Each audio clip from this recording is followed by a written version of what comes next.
নমস্কার, কাকলিস কিচেনে আপনাদের সকলকে স্বাগত। আজ আমি বানাবো চিংড়ি মাছের মালাইকারি।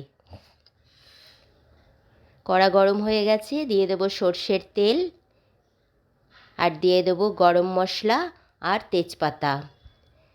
সুন্দর গন্ধ ওঠা পর্যন্ত একটু নেড়ে চেড়ে নেব।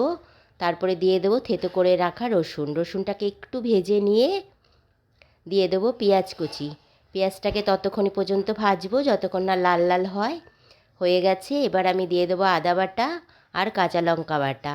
আদা কাঁচা লঙ্কার কাঁচা গন্ধটা যাওয়া অবধি একটু নেড়ে চেড়ে কষিয়ে নিলাম। তারপর দিয়ে দেবো জিরে গুঁড়ো, ধনে গুঁড়ো, হলুদ গুঁড়ো, কাশ্মীরি লঙ্কার গুঁড়ো আর দিয়ে দেবো সামান্য জল। দিয়ে ভালো করে মশলাটাকে কষিয়ে নেব। তেল ছেড়ে আসতে দিয়ে দেবো নুন আর সামান্য চিনি আর ভেজে রাখা চিংড়ি মাছ দিয়ে ভালো করে একটু কষিয়ে নেব। এবার আমি দিয়ে দেবো নারকেলের দুধ। নারকেলের দুধটা দিয়ে একটু ফুটতে দেব।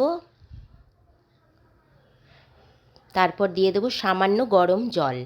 এবার আমি ভালো করে নেড়ে চেড়ে একটু ফুটতে দেবো যতক্ষণ না গা মাখা মাখা হয়।